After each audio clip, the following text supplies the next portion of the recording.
May hinihintay ka ba na lumapit sa'yo na message of or a love offer?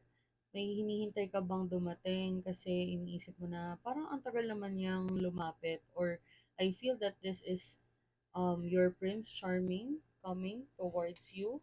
And if you are open to receiving a message today, ayan, this is a collective reading and we will be tapping into the energy of the collective for today. So kung naghihintay ka ng message from someone, a special message from someone about love, about their affection, about their vulnerability, maybe this message is meant to find you. So just take what resonates and leave what doesn't. Okay, so tingnan natin kung anong sinasabi ng universe sa'yo. So, we got the Queen of Cups and the Seven of Pentacles. So, matagal ka nang naghihintay. Matagal mo nang hinihintay itong si Knight of Cups na mag-message sa'yo or dumating sa life mo. Um, this is about, this is a card about patience, and hinihintay mong mag-grow yung tinanim mo. So, I feel na you have been healing, you have been very guarded sa yung puso, very guarded ka sa emotions mo.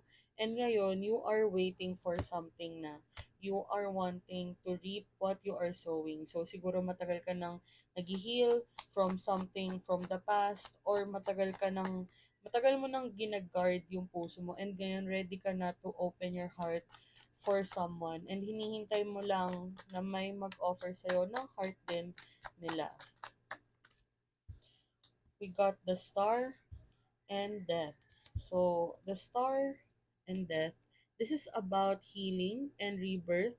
So, I feel na you have been transforming nga. You have spent some time to heal yourself, to heal your past, and ngayon, you are ready for rebirth. You are ready to start something new. Na-transform ka na ng past mo, and ngayon, ready ka na. Okay, Queen of Cups and Seven of Pentacles.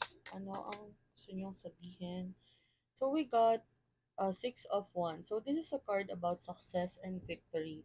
So ready ka nang maging masaya. Ready ka na for a successful love life, a successful relationship with this person na paparating sa'yo. So this card is saying na success is yours. Magse-celebrate ka na kasi nga may paparating na, may lalapit na sa'yo to offer their love for you. And Temperance is the next card for the Star and Death. So you have been healing yourself.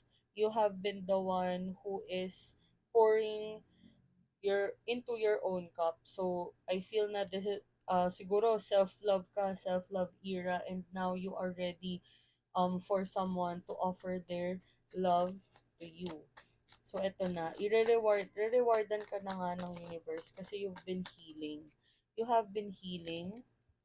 Yan. So we got the Ace of Swords. And this is about a breakthrough, a new communication. Ito na nga, si Knight of Cups ay paparating na sa life mo, and you are now ready to accept them and to start your successful love story once na dumating na siya. Okay, so if this message found you today, I hope this helped you. And just remember, this is a collective reading, so just take what resonates and leave the rest. Okay, I hope nakatulong tong message sa inyo. And ayan, good luck. I'm happy for you. Bye-bye. Happy weekend.